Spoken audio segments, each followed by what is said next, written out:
London, 1842. The silver brush slipped from Rose's trembling fingers, clattering against the marble floor of Lady Pemberton's dressing chamber. Another ball. Another evening watching carriages arrive through the servants' entrance while she prepared her mistress's hair. Rose picked up the brush, her reflection catching in the ornate mirror. Golden curls escaped from beneath her simple white cap. Green eyes that her mother once said held too much curiosity for a servant girl. At 19, she had already spent 5 years in service, watching the glittering world of the Tun from its shadows. Lady Pemberton sat patiently as Rose resumed her work, pinning diamonds into graying hair. "You seem distracted tonight, child." Rose's hand stilled. "Forgive me, my lady. I was only thinking how beautiful you'll look at the Ashford ball." The older woman turned, studying Rose with kind eyes that had seen too much of the world's cruelty. "You know, Rose, you remind me of myself at your age, my lady, full of dreams that seemed impossibly far away." Lady Pemberton rose from her chair, moving to the window where music drifted from the neighboring Ashford estate.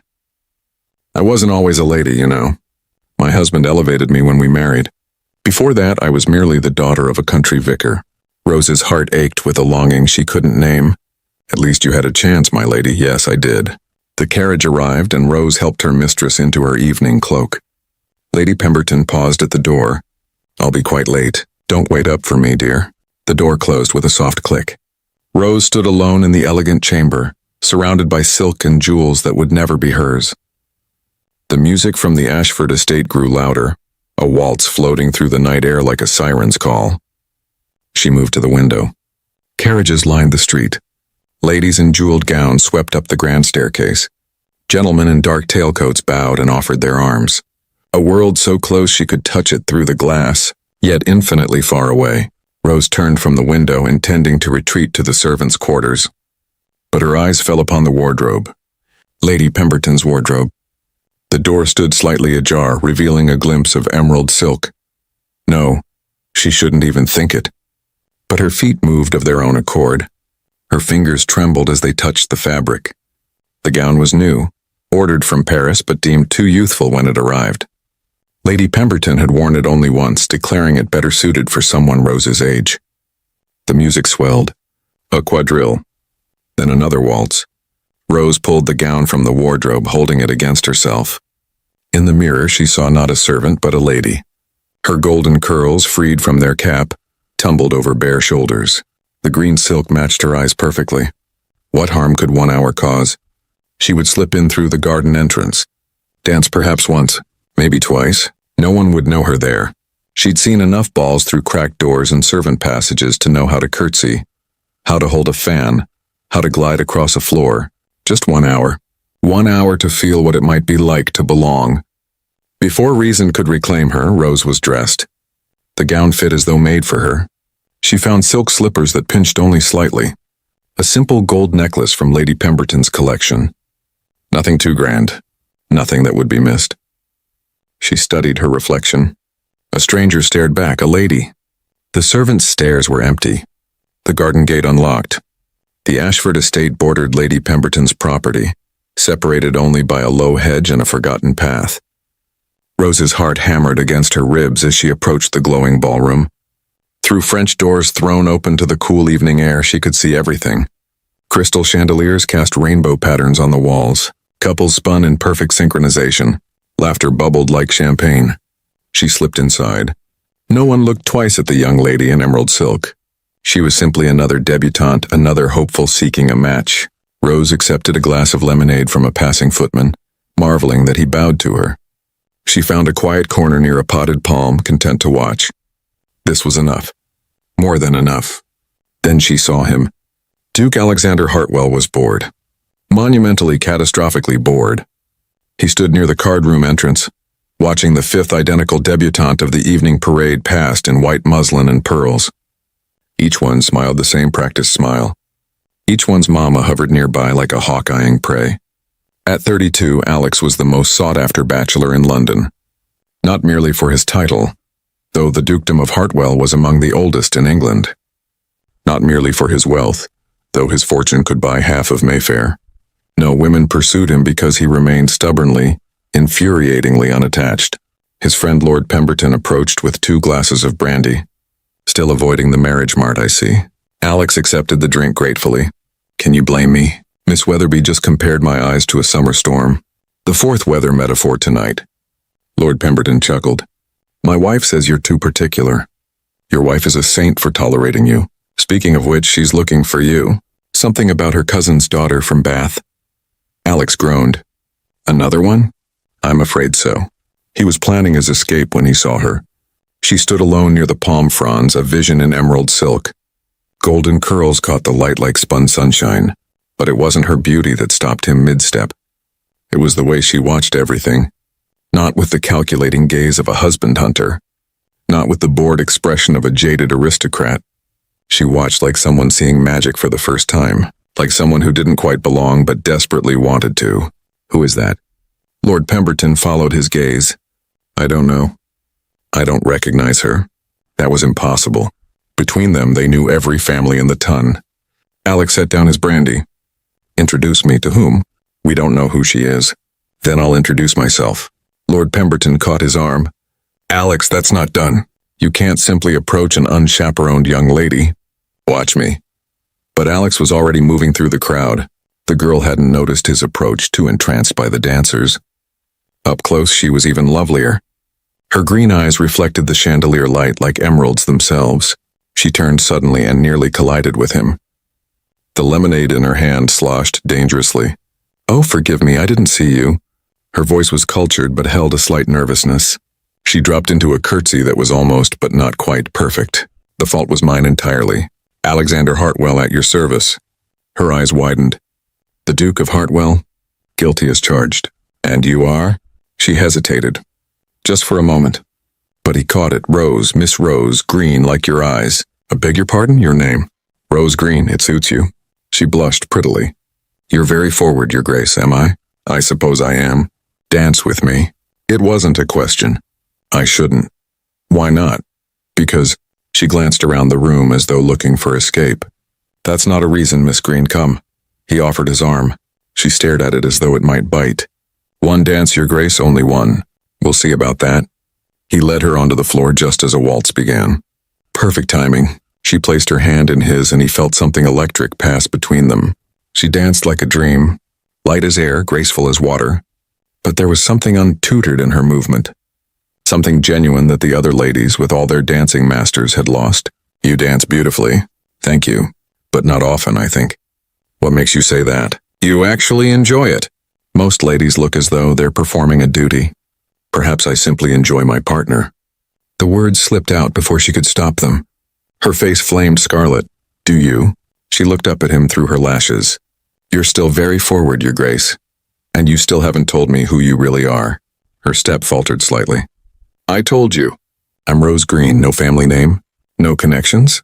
You simply appeared at the Ashford ball like Cinderella herself. Every lady has her secrets, indeed. But most ladies' secrets are boring. Yours, I think, are not. The music ended. She stepped back immediately, curtsying. Thank you for the dance, your grace. Where are you going? I must, she paused. I must return to my party. What party? You've been alone all evening. You've been watching me. It was his turn to look slightly embarrassed. I notice everything about you, Miss Green. She backed away another step. I really must go. Another dance, please. But she was already disappearing into the crowd. Alex started after her, but Lady Ashford intercepted him. Your Grace. How delightful. You simply must meet my niece from Yorkshire. By the time he extricated himself, Rose Green had vanished. Like Cinderella indeed. Rose didn't sleep. She lay in her narrow bed in the servants' quarters, staring at the ceiling, reliving every moment. His hand on her waist. His eyes gray as winter storms but warm as summer rain. The way he'd said her name. Her false name. Oh, what had she done? The Duke of Hartwell. Of all the men in London, why did it have to be him? The richest, most sought-after, most notorious bachelor in England. And he'd noticed her. Wanted to dance with her. Wanted more than one dance. Dawn came too soon. Rose dressed in her servant's clothes, trying to forget the feel of silk against her skin. She entered Lady Pemberton's chamber to find her mistress already awake. Good morning, my lady. Lady Pemberton studied her with those two knowing eyes. You look tired, child. I didn't sleep well, my lady. No? How curious. Neither did I. Rose busied herself preparing tea. In fact, I had the strangest dream. I dreamed I saw a girl who looked remarkably like you at the Ashford ball. In my emerald gown. The teacup rattled in its saucer. My lady, I can explain. Sit down, Rose. The tone brooked no argument. Rose sank into a chair, her legs suddenly weak. I'm sorry. I'm so sorry. I know it was wrong. I just wanted to see. She stopped, unable to continue. To see what it was like. Rose nodded miserably. I'll pack my things immediately. I understand you'll want to dismiss me without reference. Did anyone recognize you? No, my lady. I don't think so. Lady Pemberton sipped her tea thoughtfully. The Duke of Hartwell seemed quite taken with you. Rose's head snapped up. You saw? My dear child, everyone saw. He never dances. Ever. Yet he waltzed with a mysterious young lady in green and then spent the rest of the evening looking for her when she disappeared. Oh no, oh yes. The entire ballroom was buzzing. Who was the girl who captured the uncatchable Duke's attention? Lady Jersey is beside herself with curiosity. She's already planning to call on every family in London to identify you. Rose buried her face in her hands. What have I done? Something either very foolish or very brave. Perhaps both. You must dismiss me. If anyone discovers the truth, it will be the scandal of the season. A servant masquerading as a lady, dancing with a duke. I'll leave London. Tonight, I'll go back to Yorkshire. My aunt has a cottage. Running away, Rose? What else can I do? Lady Pemberton set down her teacup. You can tell me exactly what happened. Every detail, Rose did. From the moment she touched the gown to her flight from the ballroom. Lady Pemberton listened without interrupting. He asked for another dance, yes, and you ran. What else could I do? Stay until midnight when my carriage turned into a pumpkin? Lady Pemberton smiled at that. You've created quite a situation, my dear. I've ruined everything. Perhaps or perhaps not. She rose, moving to her writing desk. What are you doing, my lady? Writing to my modiste. If the Duke is going to search all of London for you, we'd better make sure he finds the right girl. My lady? You can't remain a servant now, Rose. The Duke won't give up. I know Alexander Hartwell. When he wants something, he gets it. And he wants you. But I'm nobody. I have no family, no connections, no dowry. You have me. As of this morning, you're my ward. My cousin's daughter from the country. Your parents died of fever, leaving you in my care. My lady, I can't let you lie for me. You're not letting me do anything. I'm choosing to help you. Why? Lady Pemberton's eyes grew distant. Because 40 years ago, another girl wore a borrowed gown to a ball. Only she wasn't brave enough to dance with the man who noticed her. She ran away and spent the rest of her life wondering what might have been. Rose felt tears prick her eyes. This is madness, yes, the very best kind. Now we have work to do. The Duke will come calling, mark my words. And when he does, you'll be ready. A knock at the door interrupted them. The butler entered, his face flushed with excitement. My lady, His Grace the Duke of Hartwell is here. He insists on speaking with Lord Pemberton about a young lady at last night's ball. Lady Pemberton and Rose exchanged glances. Show him to the morning room. Lord Pemberton will receive him shortly. The butler left. Lady Pemberton turned to Rose, whose face had gone pale. Well, that was faster than expected. What do I do? First, you breathe. Second, you put on the morning dress in my wardrobe, the pale green muslin. Third, you remember that you're my ward, Miss Rose Green, visiting from the country, but no buts. We're committed now, unless you'd prefer to run. Rose thought of those gray eyes, that warm hand on her waist. No, I'm tired of running. Good girl, now hurry. Your Duke awaits. Alex paced Lord Pemberton's morning room like a caged tiger. Really, Alex, you're wearing a hole in my carpet. I need to find her, Charles. This mysterious Miss Green who disappeared at midnight. Don't mock me. Lord Pemberton poured himself brandy despite the early hour. I'm not mocking. I'm concerned. You've never acted this way about a woman. She's different. They all say that, no. Alex stopped pacing. She's genuinely different. There's something about her, something real, unaffected. She looked at that ballroom like it was magic. Perhaps it was her first London ball, perhaps, but there's more. I can feel it. The door opened. Lady Pemberton swept in, all smiles. Alexander, how lovely to see you. Though rather early for a social call. He bowed over her hand. Forgive me, Lady Pemberton. I'm searching for someone.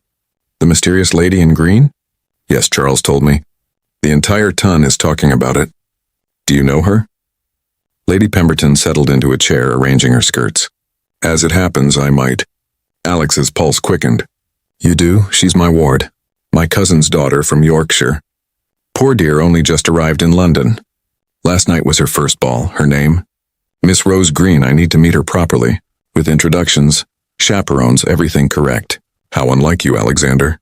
Usually you run from propriety. Not this time. Lady Pemberton studied him shrewdly. She's very innocent, you know. Not used to London ways. I won't have her hurt. I would never. Wouldn't you? How many hearts have you broken these past 10 years? None that weren't eager to be broken. Rose is different. Yes, she is. They stared at each other, some silent communication passing between them. She's here, isn't she? Lady Pemberton smiled. In the garden. She loves flowers. Rather appropriate given her name. Alex was already moving toward the door. Alexander. He paused. Be gentle with her. She's not like your usual conquests, I know. The garden was a riot of October roses, their last bloom before winter. He found her sitting on a bench near the fountain, reading a book of poetry.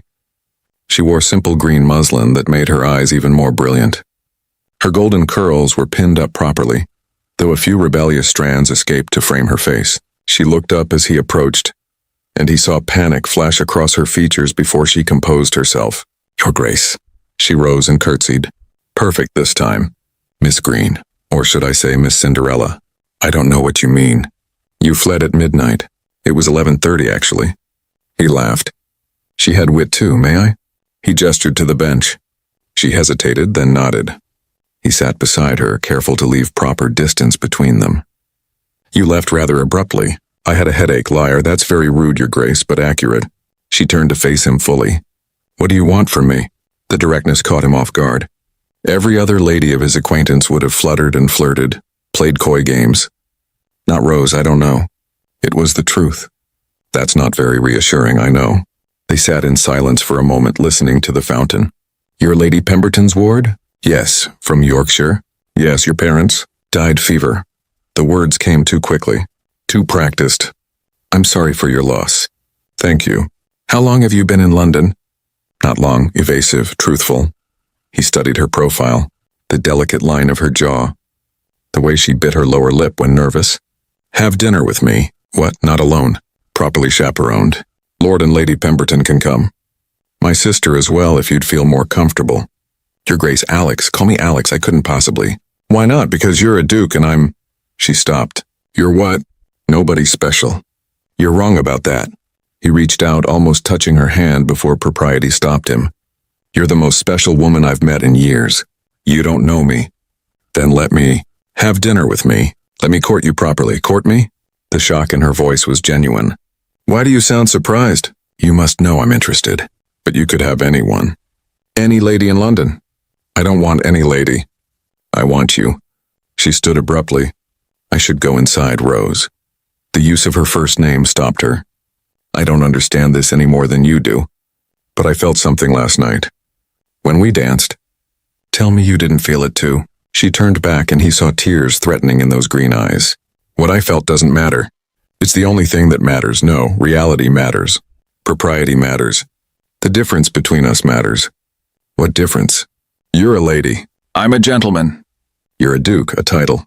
Nothing more. Everything more. Your Grace, you live in a world I've only glimpsed through windows. You don't understand. Then help me understand. She looked at him for a long moment. I can't. She fled back to the house, leaving him alone with the roses and the growing certainty that Miss Rose Green was hiding something.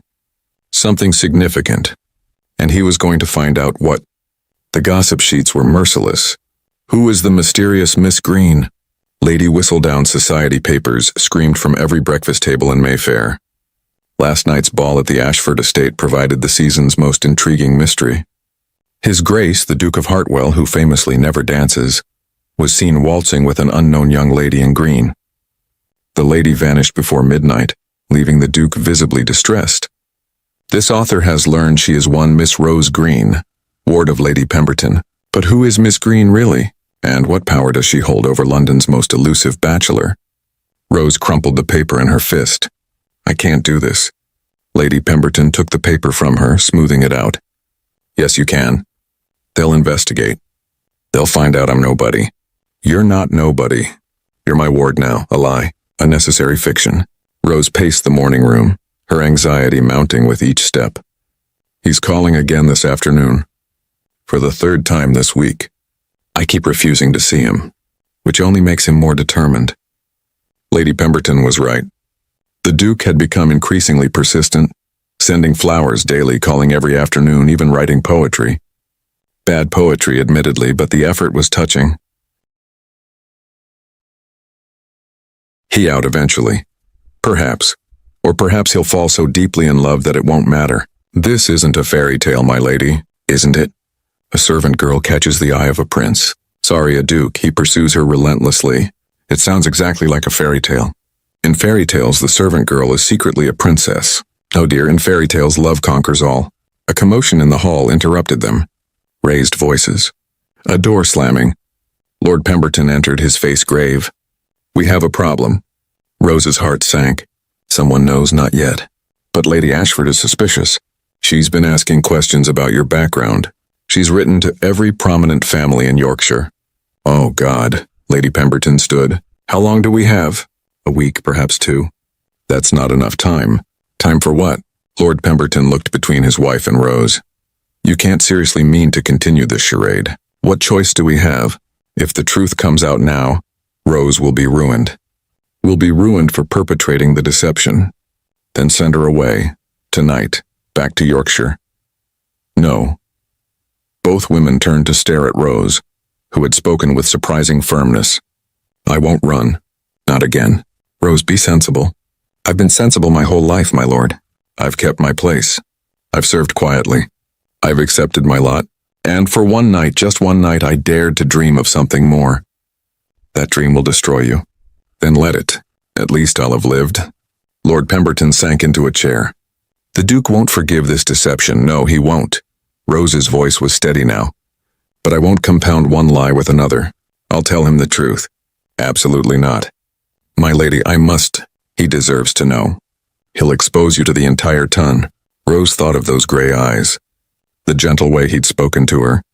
The poetry, terrible as it was. No, he'll hate me. But he won't destroy me. He's too honorable for that. You're gambling everything on his honor? I'm gambling everything on the man I danced with. The one who looked at me like I was magical. Lady Pemberton reached out, taking Rose's hands.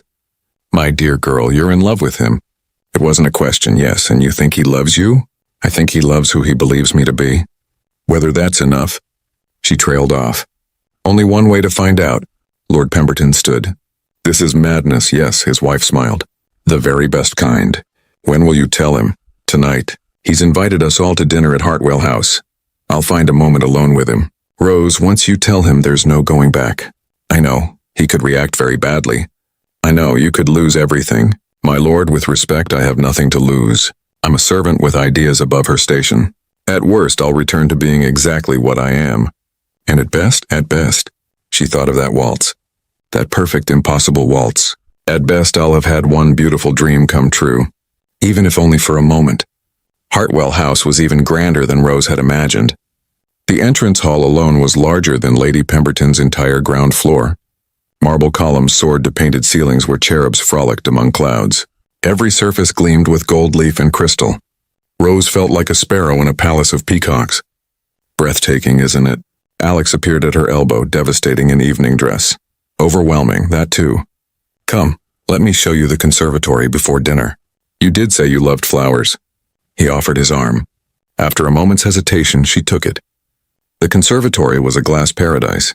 Exotic blooms from every corner of the empire created a riot of color and scent. Orange trees heavy with fruit. Orchids like jeweled butterflies. It's magnificent. My mother designed it. She said every house needed something alive in it. Your mother sounds wonderful. She was. The past tense hung between them. She died when I was 12, consumption.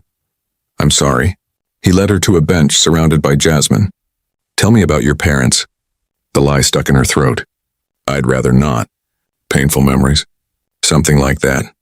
He studied her in the lamplight. You know, you're quite mysterious, Miss Green, am I? Extremely. You appear from nowhere. You dance like a dream, but claim you rarely dance. You speak like a lady, but there's something. He paused. Something what? Different about you. Something I can't quite place. Rose's heart pounded. Different good or different bad? Different perfect. Your Grace. Alex. Please, when we're alone, call me Alex. We shouldn't be alone. No. We shouldn't. But he made no move to return to the others. Rose, I need to tell you something. Her breath caught. Yes? I'm not a man given to romantic declarations. I've spent years avoiding them, actually. But since that night at the ball, he took her hands. She knew she should pull away, but couldn't. I haven't been able to think of anything but you. Your Grace, Alex, you don't know me. Then let me know you. Tell me your secrets. Tell me your dreams. Tell me why you look so sad when you think no one's watching. The dinner gong sounded, shattering the moment. We should go, not yet. Rose, I need to know. Is there someone else? Some understanding that prevents you from accepting my regard? No, there's no one else. Then why do you keep running from me? Because how could she tell him? Here, surrounded by his wealth and heritage, how could she say the words that would destroy everything? 'Cause I'm afraid of me? Of how you make me feel? It was the truth, if not the whole truth. How do I make you feel? Like I could fly? Like I could be someone more than I am? You already are more. You just don't see it. The door opened. Lady Pemberton appeared, her face carefully neutral. My dears, dinner is served. The meal was torture. Course after course of delicacies Rose could barely taste. Alex's sister, Lady Margaret, was pleasant enough, though her questions about Yorkshire grew increasingly specific. You must know the Weatherbys of Harrogate? I'm afraid not. The Ashtons? The Moorheads? Surely the Fitzwilliams? Rose has lived very quietly, Lady Pemberton interjected. How unusual. I thought everyone knew everyone in Yorkshire society. Not everyone moves in society. Lady Margaret's eyes sharpened. No, I suppose not. After dinner, the ladies withdrew to the drawing room. Lady Margaret cornered Rose immediately. You're not who you claim to be. It wasn't a question. I don't know what you mean. My dear girl, I've made inquiries. No one in Yorkshire has heard of you. There's no record of Lady Pemberton having a cousin with a daughter named Rose. Rose felt the walls closing in. Perhaps your inquiries were incomplete. Or perhaps you're a fortune hunter who's ensnared my brother with lies. I've never asked him for anything. No, you're cleverer than that. You make him do the pursuing. Rose stood, anger flashing in her green eyes. You know nothing about me. I know you're not good enough for him. You're right. The admission clearly surprised Lady Margaret. You're absolutely right. I'm not good enough for him. I never will be. But not for the reasons you think, then why? Because he's good and kind and honorable. Because he sees the best in people. Because he deserves someone who can stand beside him without shame. Without secrets. My dear, Lady Margaret's voice softened slightly. We all have secrets. Not like mine. Before Lady Margaret could respond, the men entered. Alex came straight to Rose. Would you honor me with a song? There's a pianoforte. I don't play. Of course you don't. Lady Margaret's tone was knowing. Margaret, enough. Alex's voice carried ducal authority. I'm only trying to protect you, brother. I don't need protection, don't you? From mysterious young ladies who appear from nowhere? The tension in the room grew thick as London fog. Lady Pemberton stood. I think we should leave. No. Rose's voice rang clear. No. Lady Margaret is right. I'm mysterious. I did appear from nowhere. Rose. Lady Pemberton's warning was clear. Your Grace. Rose turned to Alex, memorizing every line of his face. Your sister is trying to protect you. Someone should. What are you saying? I'm saying I'm not who you think I am. I don't care. You should. Tell me your secret. Whatever it is. It doesn't matter. Rose laughed, but there was no humor in it. Doesn't it? What if I told you I was nobody? What if I told you I had no family, no connections, no dowry? I have enough money for both of us. What if I told you I've been lying since the moment we met? His face grew still. What kind of lies? The kind that change everything. She moved toward the door. Where are you going? Home. This isn't finished. Yes, Your Grace, it is. She curtsied formally, perfectly, one last time. Thank you for dinner. Thank you for the dance. Thank you for the dream. She left before he could see her tears. 3 days passed. 3 days of Alex sending flowers that Rose returned unopened. 3 days of Lady Pemberton, trying to convince her to maintain the charade. 3 days of Rose lying awake, reliving that waltz, that conservatory, that moment when she almost believed in fairy tales. On the 4th day, everything changed. Rose was in the kitchen, having retreated to her servants' quarters despite Lady Pemberton's protests. She was polishing silver, finding comfort in the familiar work when the butler rushed in. "Hide. Now." "What?" "Lady Ashford is here with half the ton, they know." Rose's blood turned to ice. "How?" "Someone from Yorkshire arrived this morning. A real cousin of Lady Pemberton's. She had no daughter named Rose. Oh God, they're demanding to see you. Lady Ashford is calling for your arrest as an impostor."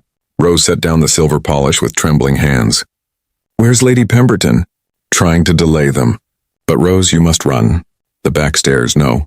She stood, removing her apron. "I'm done running." "They'll destroy you, yes they will." She walked up the servants' stairs one last time, entering the morning room to find it packed with London's elite. Lady Ashford stood at the center, triumphant. "There she is." "The imposter." All eyes turned to Rose. She saw shock, delight, scandal-hungry faces eager for her downfall. And in the corner, standing perfectly still, Alex. Their eyes met across the room. In his face she saw everything. Betrayal, hurt, rage, and worse, understanding. "Miss Green," Lady Ashford's voice dripped venom. Or should I say Rose the servant girl? Just Rose, her voice was steady. "You admit it? You're Lady Pemberton's maid?" "I am." Gasps rippled through the room. "You dressed in your mistress's clothes and attended a ball uninvited?" "Yes." "You danced with his grace under false pretenses?" Rose looked at Alex again. His face was marble. "Yes." "You perpetrated this fraud to trap a wealthy husband?" "No." The firmness of her response seemed to surprise everyone. "No, I went to the ball for one reason only. To see what it was like. To dance once. To feel just for an hour what it might be like to belong." "And the Duke?" Rose's voice softened. "The Duke was an accident. I never meant to meet him. I never meant to dance with him. I certainly never meant to." She stopped. "To what?" "To fall in love with him." The room erupted. Ladies gasped. Gentlemen muttered. Lady Ashford practically glowed with vindictive pleasure. "How dare you claim to love your better? He is my better. In every way. That's why I tried to stay away. Why I ran that night. Why I've been trying to tell him the truth." "Lies, all lies." Lady Pemberton stepped forward. "They're not lies. I can attest to Rose's character. She's served me faithfully for 5 years. She's educated, accomplished, kind. Her only crime was wanting to attend a ball. Her crime was fraud. Deception. She should be arrested. For what? Wearing a dress? Dancing at a party?" Lord Pemberton's voice carried authority. "She broke no laws. She broke the rules of society. Rules designed to keep people like her in their place." Everyone turned. Alex had spoken for the first time. "Your Grace, surely you're the most wronged party here, am I?" He moved through the crowd toward Rose, who stood frozen. "You lied to me, yes, you let me believe you were a lady. You believed what you wanted to believe. You made a fool of me. No, you did that yourself, pursuing someone you knew nothing about." They stood face to face now. The room held its breath. "Why didn't you tell me?" "I tried. That day in the garden. In the conservatory. But every time I started, you'd look at me like I was special. Like I was worth something. You are worth something. Not in your world. My world can change." Lady Ashford laughed shrilly. "Your Grace, you can't be serious. She's a servant. She's Rose." His voice was quiet but firm.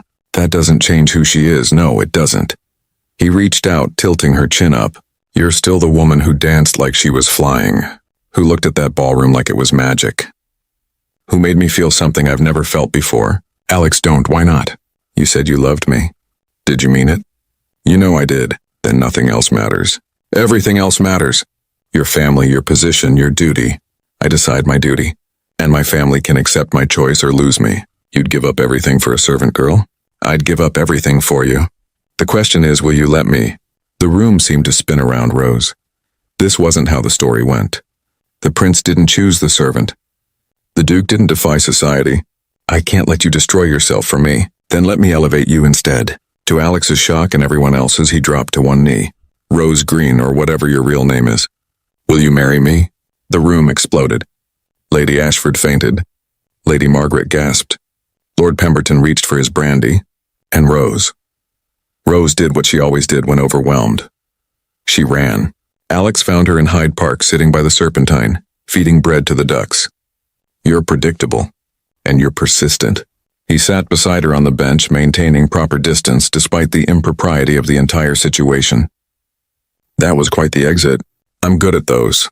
You can't keep running, Rose, watch me. He sighed.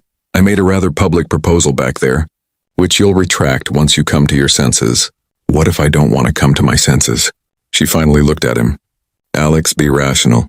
You're a duke, I'm a servant. We live in different worlds, so we'll build a new one. It doesn't work that way, why not? Who makes these rules we're all so afraid of? Society. Society is just people. People who can change their minds.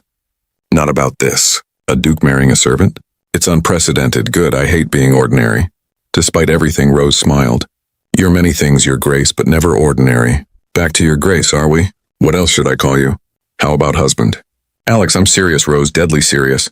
He turned to face her fully. Do you know what I thought when Lady Ashford revealed the truth? That I'd betrayed you? That it all made sense finally. What? Why you were different? Why you didn't act like every other simpering debutante? Why you looked at that ballroom with such wonder? You weren't playing a part. You were living a dream. A dream I had no right to, says who? Rose, you have more grace, more dignity, more intelligence than half the titled ladies in London. That doesn't make me suitable to be a duchess, no, but this does. He took her hand. The way you treat everyone with kindness, from the footman to Lady Pemberton. The way you see through pretense to the person beneath. The way you make me want to be better than I am. You're romanticizing poverty. No. I'm recognizing worth that has nothing to do with birth or wealth. Your sister will never accept me. Margaret will come around. Your peers will shun you. Then they're not really peers worth having. Alex, please, think about what you're sacrificing. I have thought about it. For 4 days I've done nothing but think about it, and I keep coming to the same conclusion, which is that I'd rather live authentically with you than maintain a perfect facade with someone suitable. She pulled her hand away. And when the novelty wears off, when you realize what you've given up, then we'll face that together, or you'll resent me forever. Rose. His voice grew serious. I need you to answer one question honestly. What, do you love me? She wanted to lie. To say no and set him free. But looking into those storm-gray eyes, she couldn't. Yes, then marry me. It's not that simple. It's exactly that simple. Everything else is just noise. Your mother would be horrified. My mother would have adored you. How can you know that? Because she married my father against her family's wishes. He was considered beneath her. Irish blood, you see. Trade money, not old wealth. Rose stared at him. I didn't know that. Not many do. But she always told me that love was worth more than approval. That authenticity was worth more than acceptance. She sounds wise, she was. And she would have recognized a kindred spirit in you. A duck waddled up, demanding more bread. Rose crumbled her remaining piece, tossing it into the water. If, she paused. If I said yes, hypothetically, how would we even proceed? The scandal. We'd weather it, together. We'd start by having Lady Pemberton formally adopt you, give you legal status as a gentlewoman. That's fraud. That's paperwork. Then we'd have a small wedding. Very small. Just family and true friends. All 2 of them, he smiled. Quality over quantity. Then we'd go abroad for a year. Italy, perhaps. Let the scandal die down. When we return, you'll be the Duchess of Hartwell, and society will have found something new to gossip about. You've thought this through. I've had 4 sleepless nights to plan, and if it doesn't work, if society never accepts me, then we'll make our own society. We have enough money to live however we choose. Rose stood pacing to the water's edge. You're asking me to be brave. I'm asking you to trust me. The last person I trusted with my heart died when I was 14. My mother. She was in service too, worked herself to death trying to give me a better life. I'm sorry, she would have wanted this for me. But she also would have worried. The higher you rise, the further you can fall, or the more you can soar. He stood, moving to stand beside her. Rose, I can't promise it will be easy. I can't promise society will embrace you, but I can promise to stand beside you through whatever comes. To love you whether we're dancing in ballrooms or hiding in gardens. To see you, really see you every day for the rest of our lives. She turned to him, tears streaming down her face. You impossible, wonderful fool. Is that a yes? How can I say yes? How can I doom you to a life of scandal? How can you doom us both to a life of regret? They stood there beside the Serpentine as the sun began to set. The world around them continued its proper, predictable path. Carriages rolled by. Ladies promenaded, gentlemen tipped their hats, and 2 impossible lovers tried to find a way forward. Ask me again, what? Ask me again. But not as a duke, just as Alex. He smiled, understanding. Rose, I'm a man who loves you. I have no title to offer you in this moment. No grand estate, no fortune. Just a heart that's been yours since you crashed into me at a ball. Will you take it? She looked up at him. This beautiful, impossible man who was willing to risk everything for a servant girl with dreams above her station. Yes. The word was barely a whisper. But it changed everything. Yes, yes, Alex, yes to all of it. Yes to the scandal and the risk and the impossible dream of it all. He pulled her into his arms, propriety be damned, and kissed her there by the Serpentine as all of London looked on in horror and delight. When they finally parted, both breathless, he smiled. You realize what you've done? Destroyed your reputation? Given me a reason to live authentically for the first time in my life. She laughed, really laughed for the first time in days. We're going to shock everyone. Good, London needs more shocking. Your sister will have apoplexy. She'll recover. Lady Ashford will make our lives miserable. Let her try. Rose reached up, touching his face. I love you, you ridiculous, wonderful Duke. And I love you, my brave, impossible Rose. As they walked back toward Mayfair, hand in hand, scandalizing everyone they passed, Rose thought about fairy tales. Maybe they weren't about servant girls who were secretly princesses. Maybe they were about finding someone who saw your true worth regardless of your station. Maybe they were about being brave enough to reach for impossible dreams. And maybe, just maybe, they were about love being stronger than society's rules. 6 months later, the wedding was small as promised. Lady Pemberton had worked miracles with the adoption papers. Rose was now legally Miss Rose Pemberton, gentleman's daughter. It fooled no one who mattered, but it satisfied the legal requirements. The ceremony took place in the Hartwell House Chapel with only 20 guests. Lord and Lady Pemberton, who had stood by them through the entire scandal. Lady Margaret, who had taken 3 months to come around but eventually declared Rose the only woman in London with spine enough to handle her brother. A handful of Alex's true friends who valued happiness over propriety. And surprisingly, Mrs. Hughes, the cook from Lady Pemberton's household, who cried through the entire ceremony. Rose wore her mother's wedding dress, altered and embellished by Lady Pemberton's modiste. Simple white silk with green ribbons, perfect for a duchess who had once been a maid. Alex waited at the altar, more nervous than he'd ever been in his life. Second thoughts? Lord Pemberton stood as his best man. Never. You? Lord Pemberton smiled. My wife would murder me if I let anything interrupt this wedding. She's invested too much in this romance. The music began. Rose appeared in the doorway, radiant. She walked alone, having no father to give her away. But her steps were sure, her head high. She'd made her choice. When she reached Alex, he took her hands. You came, did you doubt? Every second until now. The vicar, who had been heavily compensated for his discretion, began the ceremony. Dearly beloved, we gather here today to witness something extraordinary. He paused, looking at the unlikely couple. The union of two souls who have chosen love over convention, authenticity over acceptance. Rose squeezed Alex's hands. Alexander Hartwell, Duke of Hartwell, do you take this woman to be your wife? To love and cherish in scandal and in acceptance, in wealth and in... He paused, searching for the opposite of wealth that wouldn't insult the bride. In all circumstances, I do. Absolutely, forever. Rose Pemberton, do you take this man to be your husband? To love and cherish, to stand beside despite all of society's objections? Rose looked into Alex's eyes. I do, against all odds, against all reason, I do. The rings were exchanged. Simple gold bands. Rose had refused anything elaborate. I now pronounce you husband and wife, and may God help you both weather the storm that's coming. But Alex was already kissing his bride, and the storm seemed very far away. The wedding breakfast was intimate. Champagne flowed. Toasts were made. Lady Margaret stood, surprising everyone. I owe you an apology, Rose. It's not necessary. Yes, it is. I thought you were after his money. His title? I was wrong. You were after something much more dangerous. Which was? His heart. And you've conquered it completely. She raised her glass. To the new Duchess of Hartwell. May you continue to shock society and delight my brother in equal measure. They drank. Rose stood. I want to say something. The small room fell silent. 6 months ago, I stole into a ball wearing borrowed silk. I thought I was stealing just a glimpse of a world I'd never belonged to. Instead, I found something I never expected. She looked at Alex. I found someone who saw me. Not the servant, not the lady. Just me, Rose. She turned to the room. I know the scandal we've caused. I know society will never fully accept me. But I also know that real love, true partnership is worth more than all the approval in the world. She raised her glass.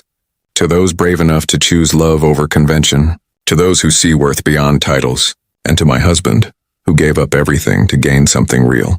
There wasn't a dry eye in the room. Later, as the sun set, Alex and Rose stood in the garden where they'd had their first real conversation. Regrets never, you?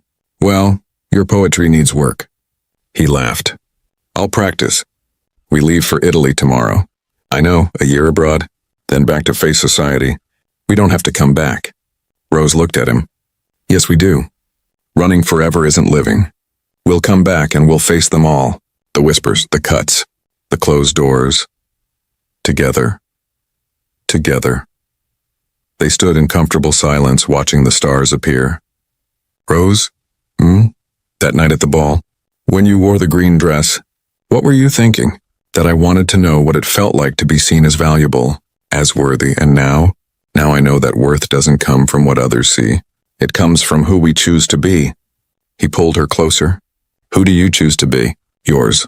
Always. Your Duchess, your wife, your partner, but also still Rose. The girl who loves gardens and poetry and dancing badly. You don't dance badly. I do when I'm nervous. Then we'll practice until you're never nervous again. That could take a lifetime. Good thing we have one. The moon rose over Hartwell House, silver light spilling across the garden where a duke and his unlikely duchess danced to music only they could hear. Tomorrow they would leave for Italy.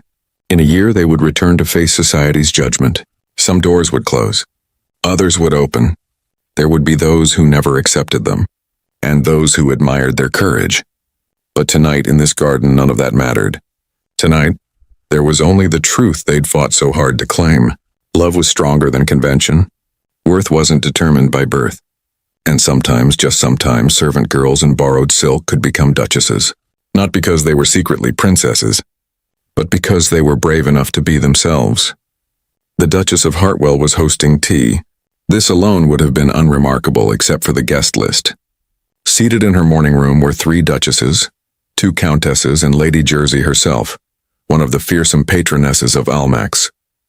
5 years ago, none of them would have acknowledged Rose's existence. What changed things wasn't time, though that helped. It wasn't Alex's unwavering support, though that mattered. It was Rose herself. She had returned from Italy with perfect Italian, exquisite taste, and a confidence that came from knowing exactly who she was. She had also returned with something else. A son. Little James, with his father's gray eyes and his mother's golden curls, had charmed society in a way his parents never could. More importantly, Rose had used her position to do something unexpected. She'd established a school for servant girls, a place where they could learn to read, write, and acquire skills that might elevate their positions. Not to become false ladies, but to become the best versions of themselves. Lady Ashford had called it scandalous. Lady Jersey called it innovative. The Queen called it admirable, and slowly doors began to open. Your Duchess School, as they call it, is causing quite a stir. Lady Jersey sipped her tea with approval. Good. Stirring is what society needs. You're teaching them to reach above their station. No. I'm teaching them that their station doesn't define their worth. Radical notion. Revolutionary, perhaps. But then I've always been unconventional. The other ladies tittered. It had become fashionable in certain circles to be seen with the controversial Duchess of Hartwell. She was invited to select gatherings now. Not all, never all, but enough. Alex entered, James on his shoulders. Ladies, I apologize for the interruption, but someone insisted on saying hello to his mama. James reached for Rose, who took him despite the impropriety of children at tea. Hello, my darling. Mama, look. The boy produced a rather crushed flower from his pocket. How beautiful. Did you pick this for me? Papa helped. Did he now? Rose met Alex's eyes over their son's head. The look they shared was full of private understanding. Lady Jersey cleared her throat. You know, I never approved of the match initially. Rose smiled. I'm aware, but I must admit you've both proven me wrong. You've created something rather special here. Thank you, though I still think the whole thing was terribly romantic, like something from a novel. The other ladies agreed, sighing over the romance of it all. After they left, Alex found Rose in the garden. their son playing at her feet. Successful T? Successful enough. Lady Jersey might even approve us for Elmax next season. Do you care? Rose considered. Once I would have given anything to dance at Almax. Now, I have everything I need right here. She gestured to the garden, their son him. No regrets about the fairy tale not being quite perfect? Rose stood, moving into his arms. But it is perfect. Just not in the way fairy tales usually are. How so? Well, I didn't turn out to be a secret princess. You didn't slay any dragons. Society didn't suddenly embrace us with open arms. Disappointing, really, but she reached up, touching his face. We chose each other despite all of it. We built a life that's ours. We're raising a son who will know that worth isn't about bloodlines, but about character. And you're changing society, one servant girl at a time. Trying to. Though Lady Ashford still calls me an upstart. Lady Ashford can, language, little ears. They watched James chase a butterfly laughing in the sunshine. Do you think he'll understand? When he's older? The scandal of his parents' marriage? I think he'll understand that his parents loved each other enough to risk everything. That his mother was brave enough to reach for an impossible dream. That his father was wise enough to recognize true worth. You make us sound heroic, aren't we? In our small way. He kissed her temple. Perhaps. Though I prefer our quiet happiness to heroics. As do I. They stood together in the garden where their story truly began, watching their son play, their lives intertwined in ways that still made society whisper. But the whispers had lost their sting, because Rose had learned something vital in her journey from servant to duchess. The opinion that truly mattered wasn't society's, it was her own, and in her own estimation, she had everything she'd ever dreamed of and more. Not because she'd married a duke, but because she'd married Alex. Not because she'd elevated her station, but because she'd stayed true to herself. The fairy tale hadn't ended with the wedding. It had simply evolved into something richer, something real. Something worth every scandal, every whisper, every closed door. Because at the end of the day, when the tea guests left and the gossip died down, what remained was this. A family built on truth. A love that transcended station. And a girl who'd worn borrowed silk to a ball and found her heart's desire. Not a perfect ending. A real one. Which was infinitely better. If you've stayed with Rose and Alex's story until the end, my heart is full of gratitude. This tale of impossible love reminds us that sometimes the greatest courage isn't in fighting dragons or discovering royal bloodlines. Sometimes it's in being exactly who you are in a world that demands you be someone else. Sometimes it's in choosing love over approval. Sometimes it's in believing you deserve your dreams, whatever your station. We all wear borrowed silk sometimes. We all dream of ballrooms we think we'll never enter. But Rose's story tells us that worth isn't determined by birth or wealth or title. It's determined by the choices we make, the love we dare to accept, the authentic life we dare to live. In this Regency world of rigid rules and shocking scandals, two people found something timeless. They found that love, real love, sees past every disguise to the truth beneath. That second chances exist for those brave enough to take them. That families can be made from choice as much as blood. That redemption comes not from hiding who we are, but from embracing it. And that sometimes, just sometimes, servant girls in borrowed silk really do get their happily ever after. Not because they were secret princesses all along, but because they were brave enough to believe they deserved love exactly as they were.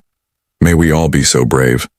May we all find our own Alex, who sees our true worth. May we all have the courage of Rose, who dared to dream beyond her circumstances, and may we remember that the greatest transformations come not from changing who we are, but from finally allowing ourselves to be seen. Thank you for sharing in this journey of love, courage, and beautiful impossibility. If this story touched your heart, if you believe in love that conquers convention, if you dream of a world where worth isn't measured by titles, please share this story. Like it if it made you smile. Subscribe for more tales that warm the heart and feed the soul.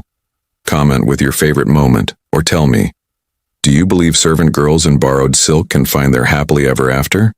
I believe they can. I believe we all can. With love and infinite possibility, your storyteller. Remember, dear hearts, you are worthy of every dream you dare to chase. Dance at every ball, even if you have to borrow the silk. Love fearlessly, even when the world says you shouldn't. And always, always believe in your own happily ever after.